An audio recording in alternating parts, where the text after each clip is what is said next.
All right, so today we have Jay Alammar, Director and Engineering Fellow at Cohere, which you can find at cohere.com. He's also the author of an O'Reilly book, Hands-on Large Language Models, with Martin Grutendorst, of someone I know from Bird Topic, the Bird Topic Library. So, Jay, welcome to the podcast. Thank you so much. Delightful to be here with you.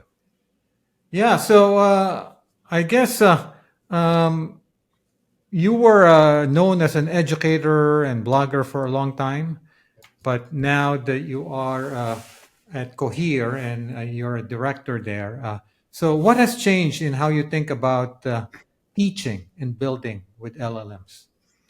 Yeah. So this is now my fourth year. I finished 4 years with Cohere, so I've been with them for quite a while, and I really love the opportunity because it's a chance to sort of join the team earlier on when language models were just in the lab. So one of the co-founders of Cohere, Aiden So Gomez, is four years ago, this precedes ChatGPT.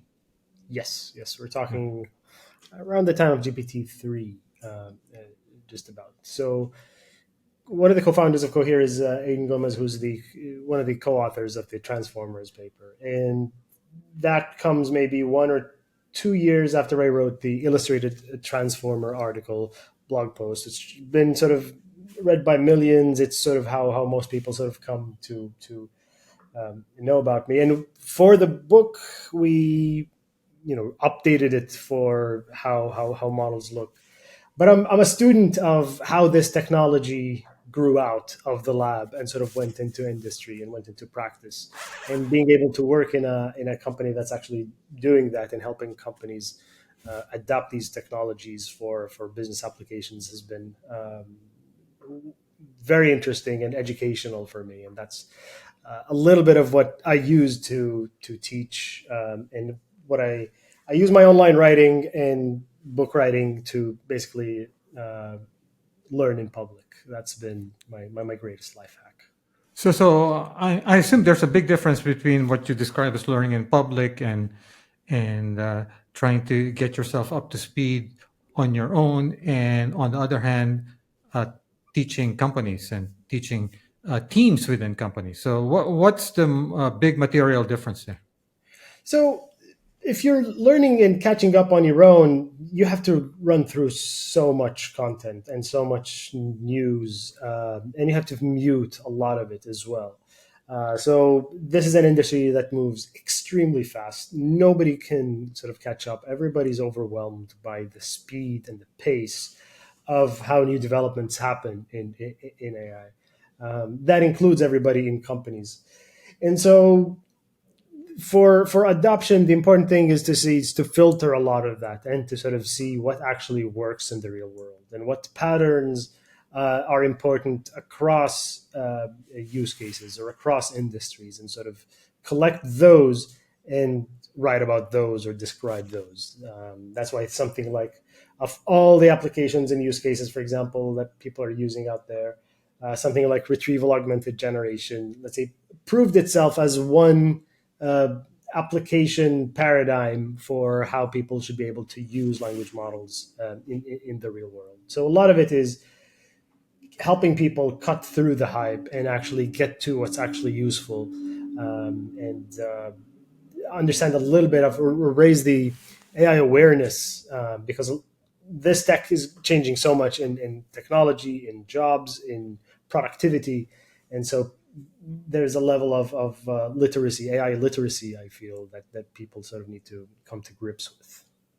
And I assume people and companies they want to learn uh, things that are contextually relevant to them, right? So if you're in finance, you want material that will help you work in, I don't know, Bloomberg and those types of data sources, and also material that's aware of the regulatory environment that you operate in. So how much customization do you have to do when you talk to these teams? Yeah, so the first thing, when ChatGPT came out, that's when most people sort of started being able to understand what this type of technology is capable of doing. And there were multiple lessons that the industry needed to understand first. So first is, don't think of the chat experience as the first thing you deploy with large language models. You should be using them first for simpler, more predictable sort of use cases, things like summarization or extracting maybe the names of people from a contract, or and then thinking about these as individual sort of building blocks to build an application with. So don't start with the chat, and don't. I think it's unfortunate that the name generative AI sort of grew to be used, because a lot of the most interesting things that AI can do is not generative in nature. It's the representation with things like embeddings that enable these models to do better classification, better categorization, better clustering, and enabling people and companies to make sense of vast amounts of data. Um, and the next lesson that also needed to be learned is to not rely on a model's information. So in the beginning of 2023, in the media, there were so many news stories and discussions about how the model is a search engine, and people are asking the model questions and sort of expecting the results to be truthful. And they were surprised when the model can be confident, even if it's not speaking about something that is actually true. So hallucinations took a while for the common understanding of people to come to grips with. And one of the first solutions continues to sort of be developed for that is retrieval augmented generation, where you, before the answering phase, what we call grounded generation, uh, you retrieve some sort of context that hopefully contains the answer or contains the information that is will enable the model to sort of be grounded on. And then in the case of companies and enterprises, that would most likely be from internal data sources, which raises the next question of data security and data privacy. And so companies um, require the model to sort of to be, they don't want their data to be to leave, let's say, the security of their own network. And so that's where private deployment of models becomes a priority for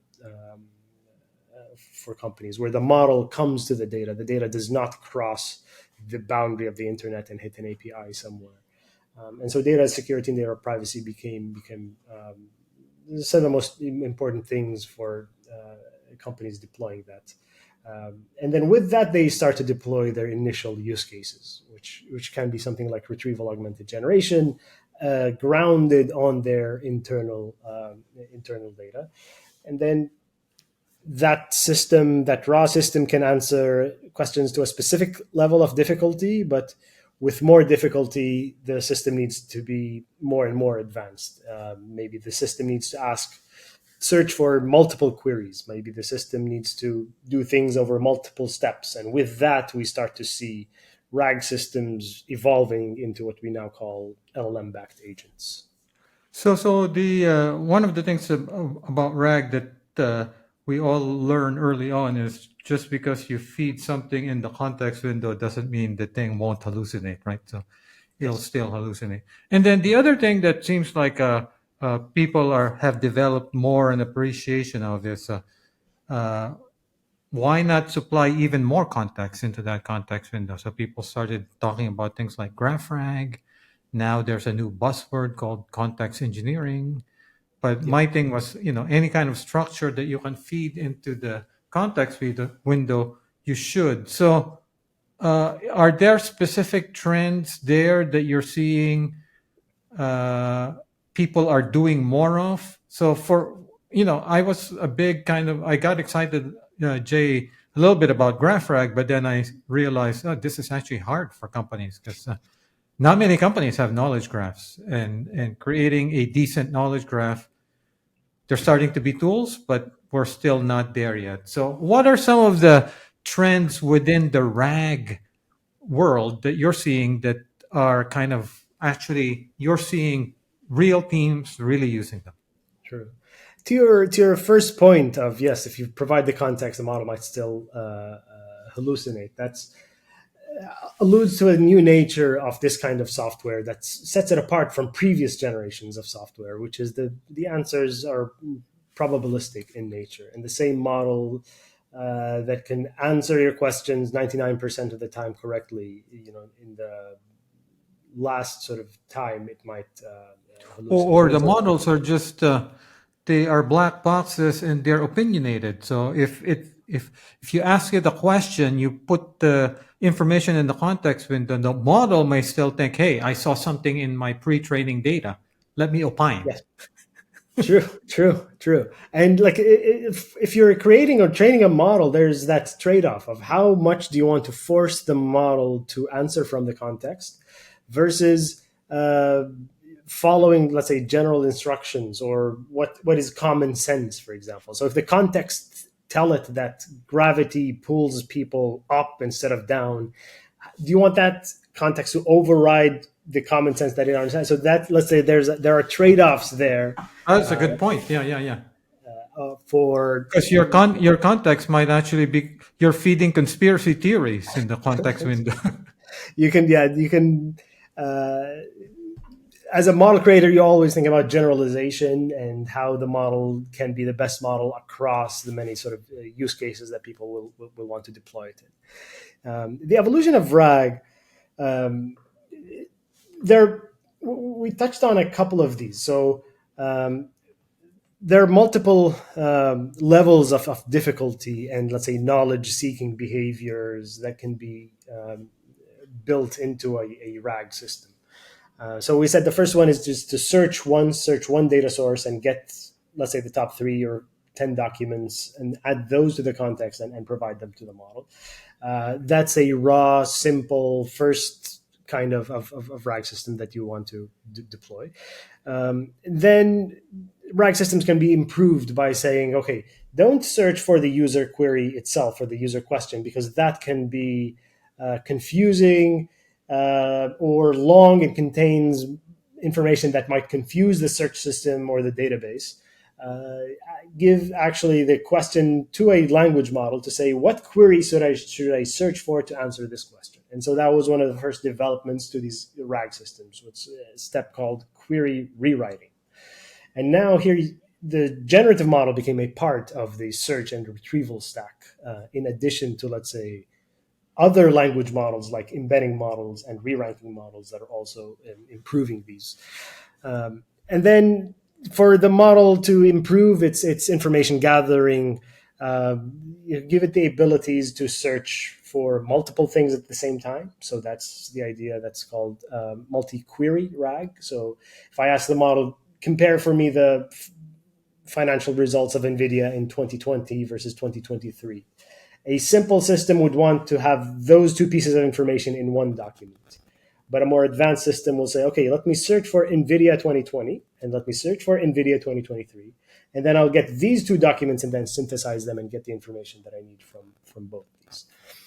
And so that's where a model does, in one step, can search multiple queries. And then there are kinds of questions where the model needs to ask multiple questions or queries successively in sequence. And so a question like that is, if I say, who are the top car manufacturers in 2024, and do they each make EVs or not? The model here, the best, let's say, process to do here is to first answer the first question: what are the top who are the top car manufacturers? And then you get that list of 20 companies, and then you send a query for each one. Does Toyota make an EV? Does Volkswagen? And so now you're starting to see this agent building this behavior. And so that was, let's say, the evolution that led to these systems. And some of the top features are the ones that we described: query rewriting, and then having the ability to use tools like search engines, and the ability to decide when it's gathered enough information to answer a question confidently or not, and the ability to do things successively across multiple steps.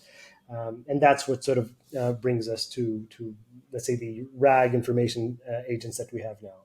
One thing to your point about context is Yeah, every yeah. time. Earlier in the Yeah, pipeline, right? So as you actually as you take your whatever they are PDF files or whatever, yeah, you actually study them, right? So what are their chapters or their abstracts or their whatever footnotes, and you take advantage of all of this information somehow because you have better context. Like I said, so the kind of the golden nirvana here is a knowledge graph, but let's set aside the fact that no one can build a decent knowledge graph yet, right? So yeah. are so what are because I myself I'm beginning to do this, and also I'm hearing teams kind of taking advantage of that earlier part of the pipeline, which is basically let's exploit the fact that the person who put together these documents Yeah. did something. We should take advantage, right? True. This is a great design pattern we're starting to see more and more of when you onboard a new data source, uh, give the model an onboarding phase where it can collect information, store it someplace that help it interact with this. We see Yeah, this, for I mean at example, the highest level, metadata, even, right? So 100%. So right, we see a lot of metadata with, for example, agents that deal with databases. So grounding on databases is databases where most company data live.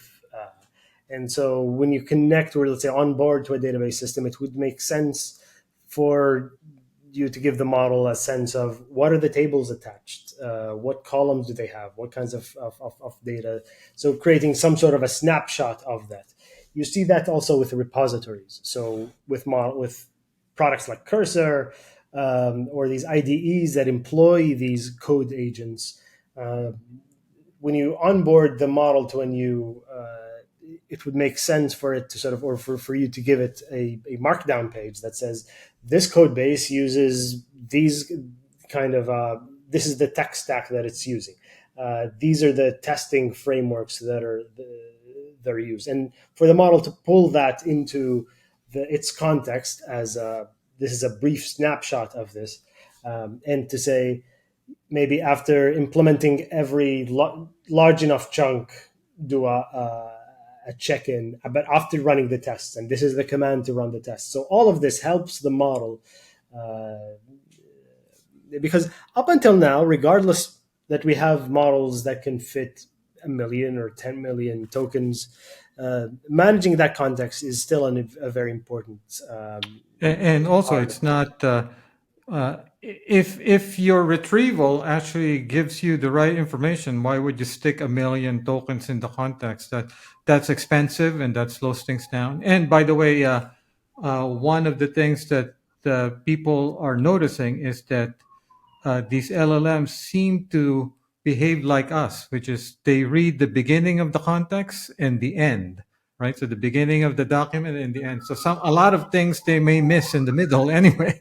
Yeah, yeah. So Jay, I guess I don't want to be unfair here to the graph rag people, but I want to ask you: are you hearing people doing graph rag, or is it me that it's more of a thing that people write about and have like basic tutorials, but people and companies, very few are actually going down this road at the moment, at least, right? Yeah, I don't have, let's say, direct experience with it. I haven't seen much of it sort of in the circles that I sort of look at, but a lot of my, And what about the people you talk to? Are they asking for it? I cannot, I cannot cite sort of much Clamor. clamor around it. Yeah, I've heard of, let's say, uh, lots of interesting developments on the graph side, but that's also, there are lots of interesting developments across other areas of language models and machine learning.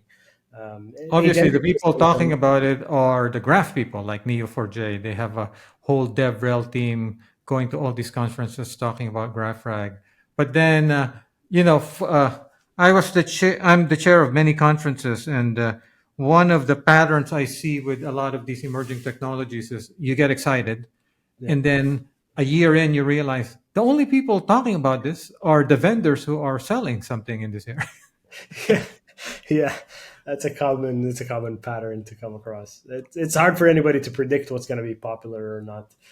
Um, By the way, evaluation, right? So you're talking to a lot of companies. This is a core. I'm beginning to tell people. By the way, your eval is IP. Your eval is one of your sources of intellectual yeah, property, right? So the eval data sets, how you do it, your processes. okay. So I send you to a company and they ask you for advice for eval, obviously big topic, but what's the step one and two and three? What are the first few things they should be doing? Yeah, that's one of the first areas where companies should really develop internal knowledge and internal capability.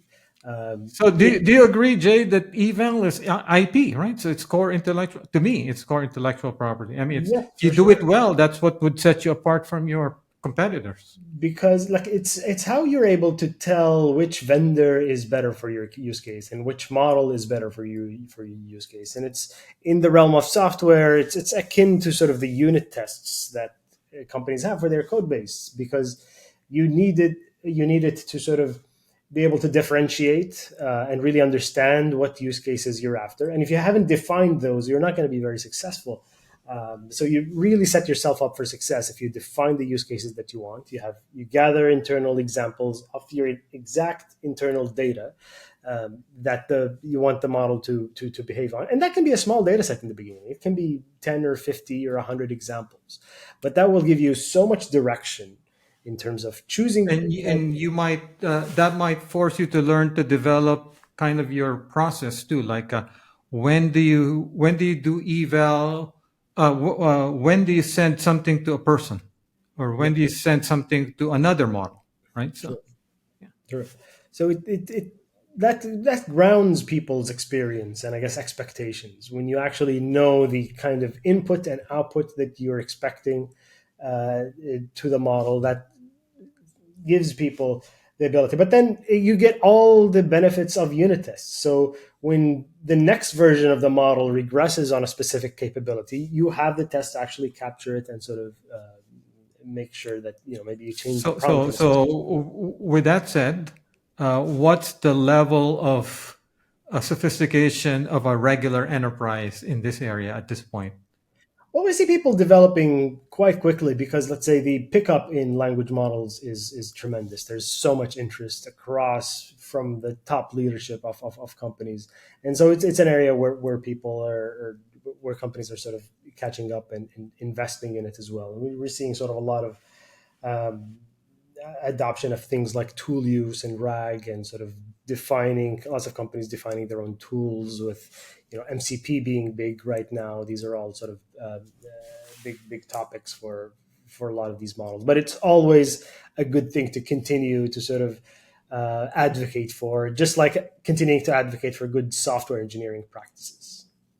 So we talked about RAG, right? So what are some of the, uh, I guess, patterns or use cases that are common now that you're seeing people happy about that it's delivering on the ROI? Yeah, so RAG and grounding it on internal company data, that's one area where people can sort of start to really see a type of product that was not possible 5 years ago. They're interesting, and the level of expectation continue to rise with time. So once a company, for example, deploys their RAG model, uh, other things come to mind, like, okay, multimodality. Now we need the model to be able to answer us and sort of have a sense of images, of audio, of video, for example. And it depends on, so multimodality is the next horizon, I think, for So where are we on multimodality in the enterprise in terms of are people still? Is it still 90% text? so it's very important, specifically if you talk about companies that rely a lot on, let's say, PDFs, or there's a good Yeah, number of. there's all sorts of charts and images in there, right? Yeah, and then if you're in the medical field, there's a lot of medical Medical sort of. imaging.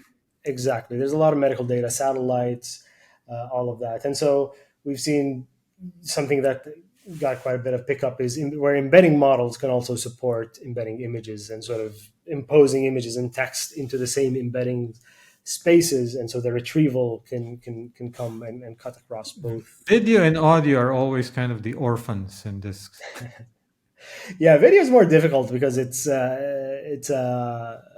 More compute intensive for one, right? So 100%, yeah, and only like very specific, maybe media companies um, are, let's say, perhaps leading the charge of the demand on that end. But for to say across and audio, I'm expecting or anticipating lots of developments for audio this year. It hadn't really caught up to text, but I'm expecting uh, so many audio products to come to the market. so do you folks? So in the enterprise, one of the earliest use cases obviously is software development and coding. Yes. Is this an area that you folks are working into? Yes, that is my focus area. I think a lot about code generation agents and deploying them and, let's say, developing them and their capabilities. Yeah.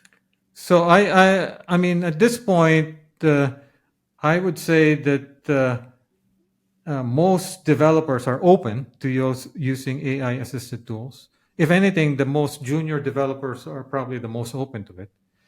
The senior developers are also open to it. It's that mid-tier, mid-career are somewhat resistant in my mind. But what's your sense of the level of acceptance or resistance?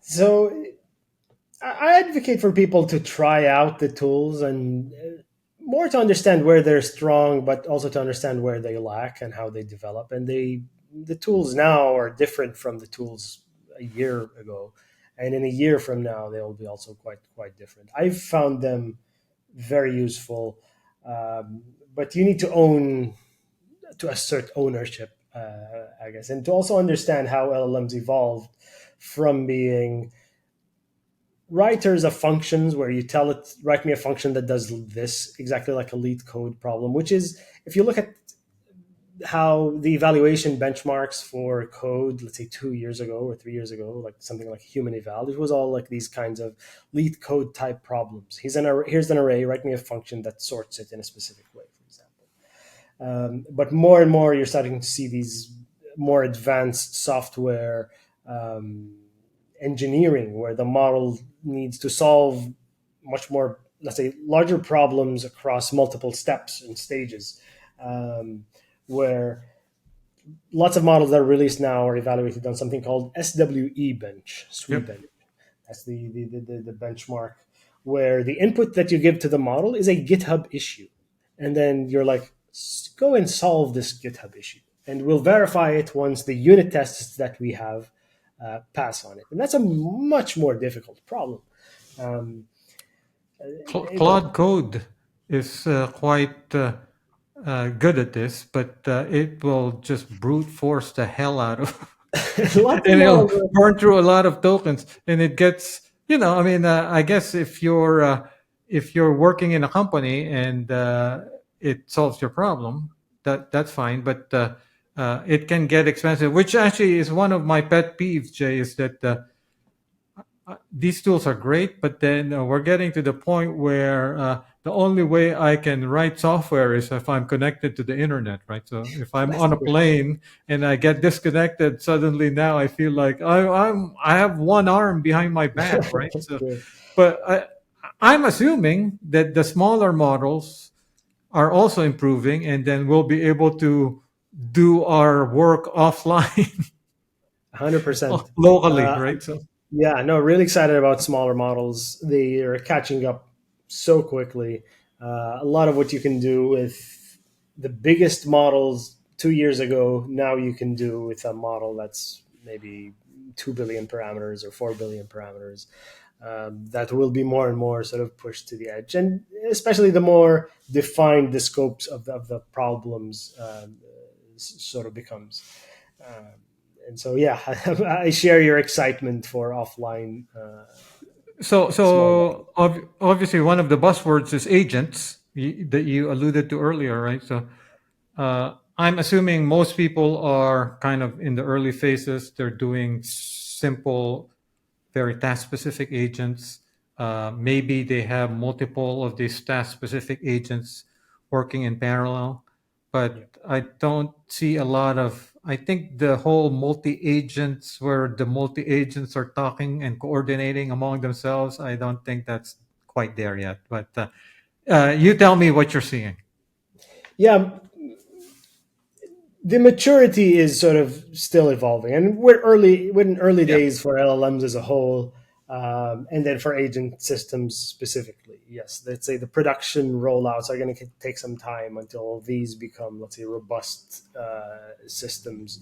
But people are seeing, like, if you deploy them in the right context and in the right sort of situation, they can, under the right user expectations of what to take from the model and sort of what to, uh, they can solve so many problems that were not sort of expected. So when built in the right context with access to the right tools and information, they can be quite useful. But then the end user sort of remains the final sort of expert, and the model should show the user its work and its reasons for saying something, and that's its sources for the information that it gathered. So the end user becomes, let's say, the final arbiter of the information that is. So the more we sort of empower the user, I think that's something that I'd love to sort of continue to advocate for. I've Yeah, seen. I tell non-tech people, you're already using agents if you're using one of these deep research tools. Yes. You can think of them as an agent, right? 100%. So advanced RAG systems have become agents. That's one case, and then deep research is maybe one of the more mature type of deep research systems as well, which is just doing RAG, like really advanced RAG that is really deep. Instead of searching once, it tries to search 30 or 40 times and build a much bigger document. Yeah, and you can imagine. Actually, I noticed that there's finance startups who are basically building sort of deep research tools for analysts in the finance industry, but Yeah. they're essentially agents because they're specialized, right? So maybe one agent is going for earnings, another for another kind of thing, but and then they kind of have a data fusion in the end. But so you can imagine multiple of these agents for knowledge work. That's basically here now, I Yes. think. Yes, and that's, I think, the pattern for multi-agent that is maybe the more organic growth out of single agent, where the single agent can delegate, let's say, this very well-defined task to a sub-agent that goes in and then. And I know developers who have multiple instances of Claude Code doing something that they will then bring together, right? So that you can think of those as agents as well, right? True, true. Yeah, I think we're at the beginning of this discovering and exploring the various, and we don't really have the user uh, interfaces and the systems that have sort of evolved enough for us to make the best out of this. And for code, it started out in the IDE, and then some of the earlier systems that I saw that utilize the command line, where it's useful to actually have the AI in the command line, is a tool called Aider. It's an open source software, which I would assume was the inspiration for Claude Code. Um, but it's definitely a good way to augment AI in the IDE for code. Yeah, yeah. There's new generations of the terminal, even Warp, Yeah, Warp.dev, or new generation of yeah, notebook, Marimo, right? So 100%. that are incorporating uh, many of these developments, right? True. And then code extends to beyond what software engineers are using. So the general user requires some level of code ability in the agent, even if they're not reading the code. If you tell the model to give you a plot, a bar chart of something, the model is writing, let's say, maybe Python matplotlib code to actually make that plot somehow. And so those are agents that have access to a run environment, maybe a Python interpreter, uh, that where they can write the code to actually give the user, who is an analyst, who's not a software engineer. Um, so code is for me the most interesting area of focus in the development of agents, maybe for the next year or two. So when it comes to agents or RAG, right? These are in the case of RAG, it's like a pipeline that starts from what's my source documents, what's my information extraction strategy, am I going to use OCR, chunking, embedding, and so on and so forth. So it becomes a system that you have to optimize end to end. Right. So remember when RAG first came out, it was just a bunch of blog posts saying, "Hey, I think we all should focus on chunking because we tried chunking. We compared chunking to embedding, and chunking seems to matter more." Yeah. But now people are realizing this is actually an end-to-end system that you have to optimize. Um, so, would you say, Jay, that this makes it much more of a formidable challenge for an enterprise team, or that if they want to do it themselves, or they're better off just going with a RAG provider like Cohere and focus on something else? Or do you think that they can just kind of experiment their way through whatever RAG setup they end up in?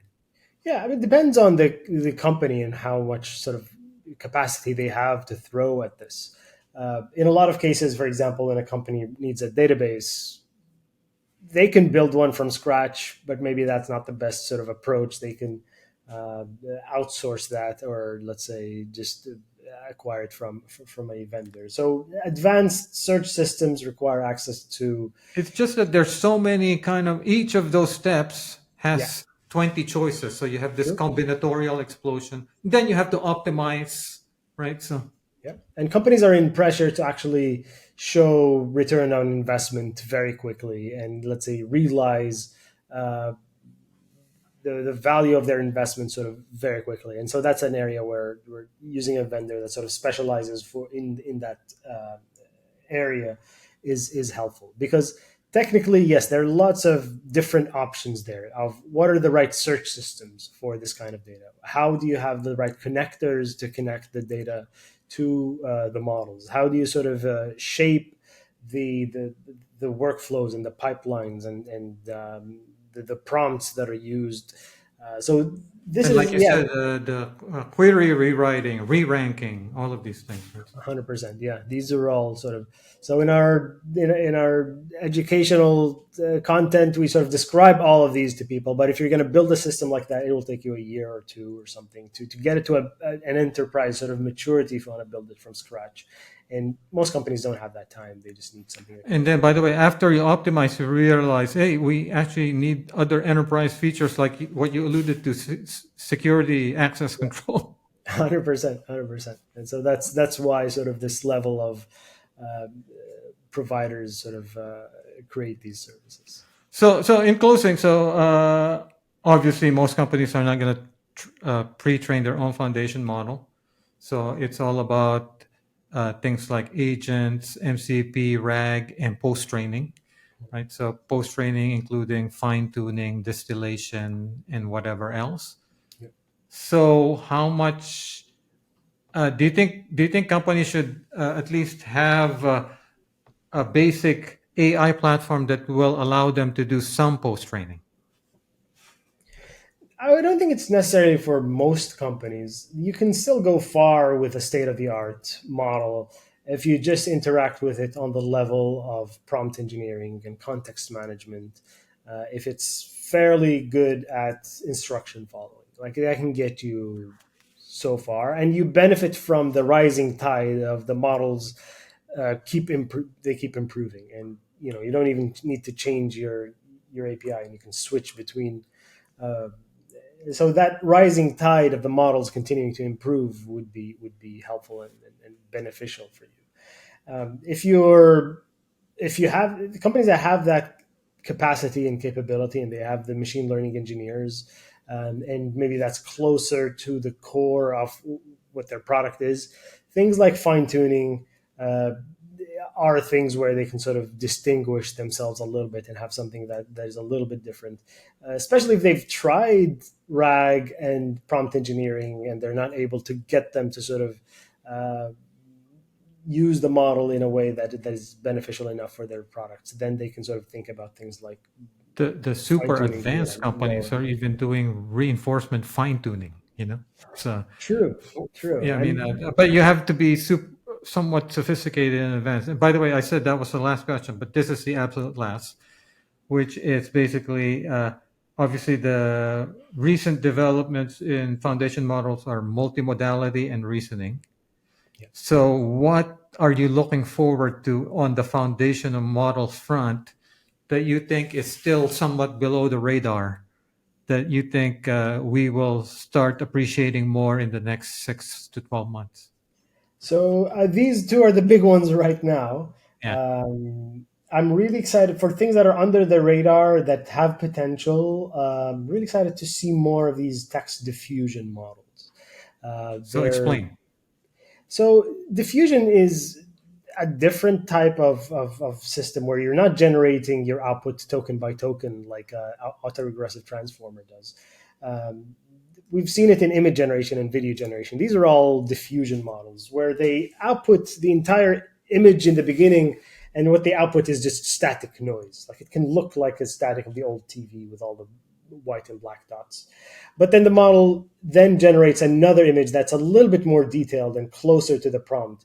And it does that 2 or 3 or 10 or 20 times. And each time it refines that output and becomes sort of more and more clear. And so that's how image generation works. But then for text, that can take another sort of format where in text, if you're outputting your output token by token, you're sort of already committed to the first 2, 3 words once you're generating the fourth one. But text diffusion models say, okay, I have this general idea that I want to express. Let me have a high, let's say, or an attempt at expressing it, and then have another attempt where I change all of the tokens, not just output them one by one. And those tend to be like some of the early demos for the text diffusion models we've seen. Their output speed is ridiculous, is absolutely incredible. So this can dramatically increase the speed of these models, but it also could pose new, interesting sort of paradigms or behaviors for what happens if the model does not have to commit to one token at a time. It will have So also its own. are they? Can they reason? Like, I haven't seen demos of them doing reasoning. There's only, let's say, 3 or 4 models that I've seen come, but that's one area that's under the radar that could be sort of promising. what's your sense? What should the companies or people working in companies listening to this episode think about the smaller models, right? Because most people, at least on the consumer side, they're interacting with these large models, Yeah, but who knows? Because they are using multiple models and they have a router. You don't actually know what size model ChatGPT is using. But correct. what's the general sense in terms of your expectation for these smaller models moving forward? My sense is that they're going to prove sufficient for most enterprise tasks. Yeah. It's not we're not talking AGI. We're talking something specific that you're trying to do, right? True. Yeah, and it goes back to your point about on evaluations. So if the company has defined the use cases that they want, and they're able to find the smaller model that is able to satisfy this, they can deploy or assign that task to a small model that will be cheaper, faster, lower latency, to deploy. And we've seen this across. So the bigger models tend to reason better, tend to be better general problem solvers. But the more you identify the individual tasks that you want, you'll be more and more sort of able to say, okay, these 5 tasks are so well defined that a small model is able to do them reliably enough. And with that, that can come with savings in time and resources and compute as well. And so, yeah, they're definitely an area to keep your eyes on. I'm always very excited about small models, and whenever I'm more excited about small models coming out that are capable than large models breaking the state of the art. And with that, thank you, Jay. Thank you so much. Delightful to be speaking with you again.